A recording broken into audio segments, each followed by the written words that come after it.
Howdy, hi. It is Dear Job Sports MLB Rundown picks and predictions for Friday, May 9th, 2025.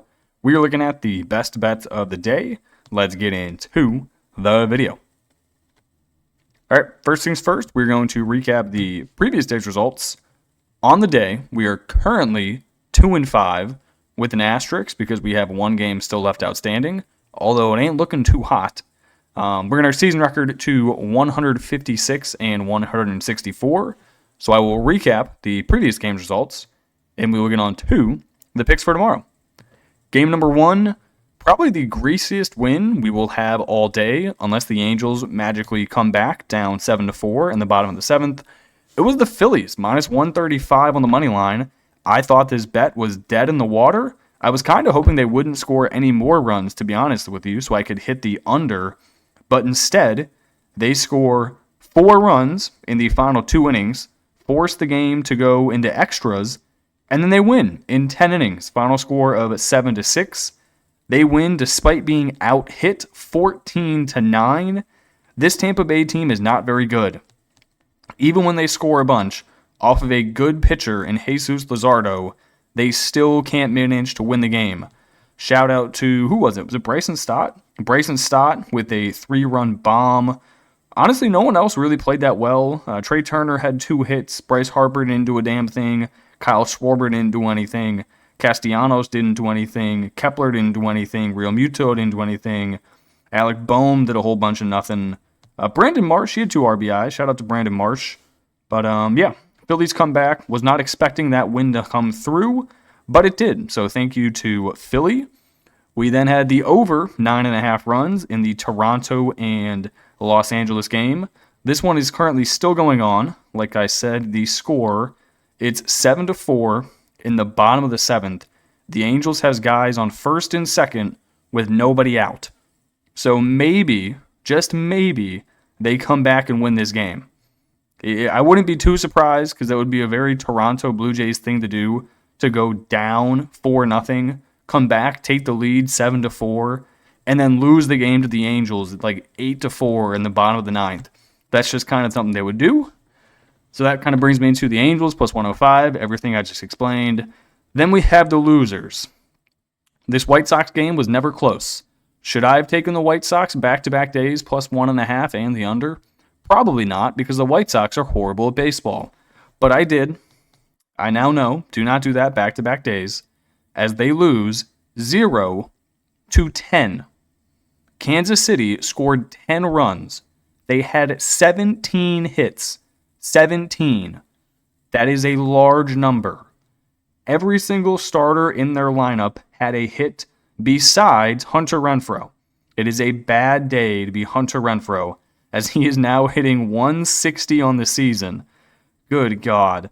But, let's see, Jonathan India, 2 hits, 2 RBIs. Bobby Witt, 4 hits, 2 RBIs. Vinny Pasquantino, 2 hits, and RBI. Salvi Perez, 2 hits, 3 RBIs. Michael Garcia, 2 hits, 2 RBIs. What's your first name? Michael Massey. Why did I think it was Michael Myers? The fuck? 2 hits. You had Drew Waters, 2 hits. You even had Freddie Fermin with 1 hit. How are you giving up all these hits to the Royals? They're not good. Okay, that's all the energy I have to expand on the White Sox, because now I have to complain about how horrible the Baltimore Orioles are. Good God. They lose the game 2-5. Now, it sounds bad, but what if I told you the Orioles out-hit the Twins 10-5? Orioles 10 hits, Twins 5 hits, but the Orioles lose 2-5. The Orioles leave 23 runners on base. 23. Henderson left 4. Jackson Holliday left 3. Heston Kjerstad left 5. Kobe Mayo left 4. Maverick Hanley left 3. Everyone left base runners on. It was egregious. Absolutely egregious how the Twins won this baseball game. I hate it. I absolutely hate it here. At a minimum, the Orioles should have hit the over. If you have 10 hits, how are you only scoring 2 runs? At a minimum, score 4 and at least hit the over. They do neither the money line or the over. We lose both. Then we had the Tampa Bay Rays and the Phillies under 8.5. This was looking good until the Phillies came back. There was what was it? It was 1-5 in the bottom of the 7th. Feeling pretty good. I was like, okay, we'll probably hit the under, lose Philly. We do the opposite. We win Philly money line and we lose the under. So let me go back. Let me get an update on this Angels game. It is now currently 7-5 with 2 outs in the bottom of the 7th. Guys on first and third. So maybe with one swing of a bat it can change. Probably not, though. This is most likely going to be a loss. Okay, we'll get on to the picks for tomorrow. Game number 1, I am taking a very bad baseball team, but I think in an advantageous position. I'm taking the Pirates plus 130 on the money line and the over of 8.5 runs. Braves, they have Bryce Elder on the mound. He's 2-1 with a 5.06 ERA. Going up against what I believe to be Bailey Falter. They had him listed on the books, and then they took him down. Maybe he's not going. Maybe he is going. I really don't care who the Pirates throw out here to pitch. I'm fading Bryce Elder, and I'm fading this Braves team. This is a pretty rough travel spot. They just played a 4-game home series all in a row. So it was 4 games, 4 days. The last one against the Reds was a greasy game that went 11 innings. So they used a lot of their bullpen during that game. It got over late. They then now have to take a flight, land in Pittsburgh tonight, sleep, and then immediately play tomorrow. That normally does not result in hot bats or anything good happening. So this is not a me feeling good about backing the Pirates angle. This is more me of fading Bryce Elder and the Braves. Bryce Elder this season has not been good. 32 innings pitched, 22 strikeouts, 12 walks, 18 earned runs, and he's given up 6 home runs. He's been decent at home. These struggles are when he goes on the road. In his home starts, he's given up 2 runs, 1 run, and 4 runs. His road starts, he's given up 3 runs, 5 runs, and 3 runs. Really doesn't strike that many guys out. Gives up a decent amount of power. I just don't think they should be laying minus 155. This is their 5th game of baseball in a row. This is a bad travel spot. And they used a ton of their bullpen. So I think we're going to see a lot of runs. So for that, give me the Pirates plus 130 and the over of 8.5 runs. Next game we got, it is the Brewers and the Rays. This is another game where I'm going to fade a team who just played an extra innings game. In a game they probably should have won, but they choked late. Give me the Brew Crew minus 110 and the under of 9.5 runs. Brewers are 19-19 on the season. They got Jose Quintana on the mound, 4-1 with a 2.83 ERA. He has been probably their bright spot of their pitching rotation. He's been solid. 28 and 2/3 innings pitched, 21 strikeouts, 9 walks, only 9 earned runs, and he's only given up 4 home runs. His recent games, they were good until he got absolutely shelled by the Chicago Cubs, so I like him in a bounce-back spot.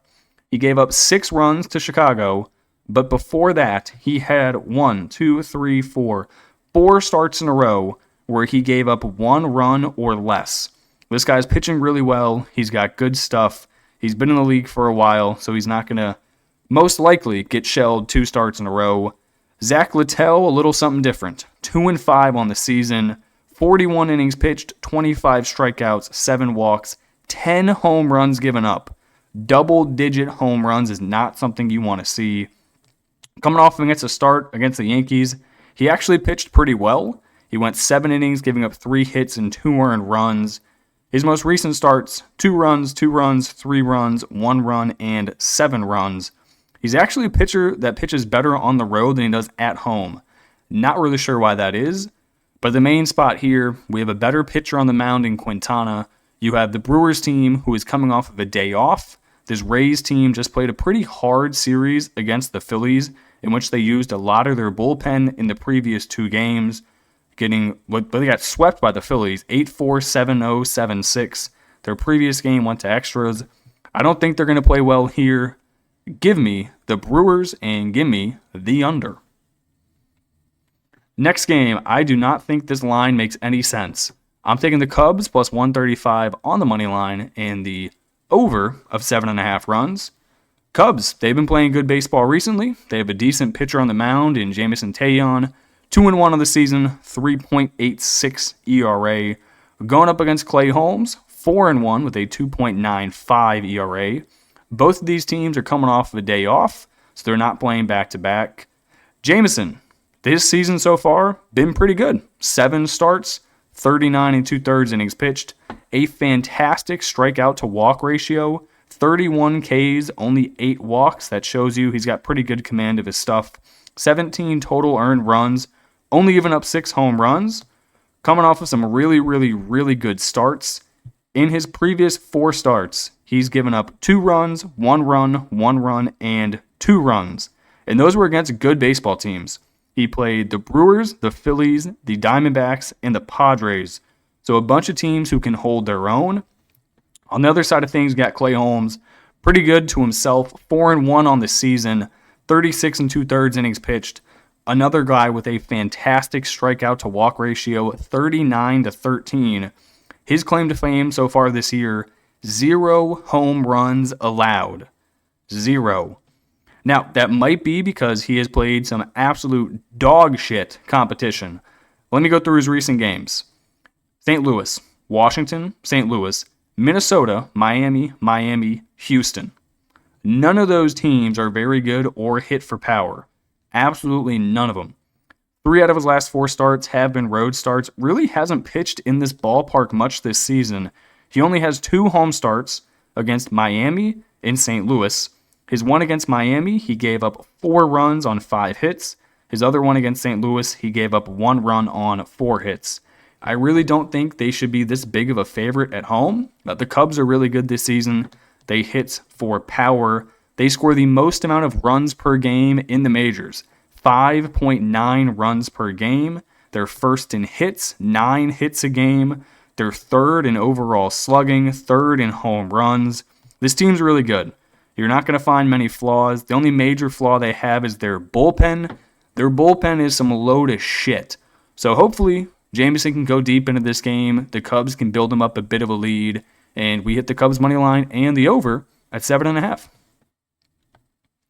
Final game here. This is another great spot to back the Guardians. You guys know I love backing the Guardians. You only back the Guardians when they're either at home or on the road. Plus money in a game they have no business winning. This is that exact situation, and the Phillies are off of an extra innings road game where they have to travel from Tampa Bay to Cleveland. That is not fun.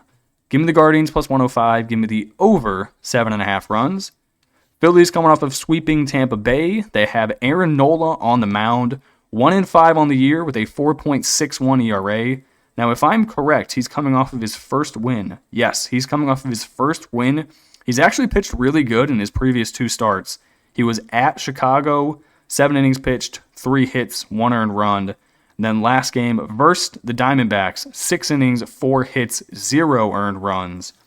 Gavin Williams, I'm like 95% sure he got shelled in his last start. Let me double check. Yes, he did. God, he's had 2 horrible starts in a row. So this is a great bounce back spot for him against a kind of struggling Phillies team in terms of like how they've been consistent wise this year.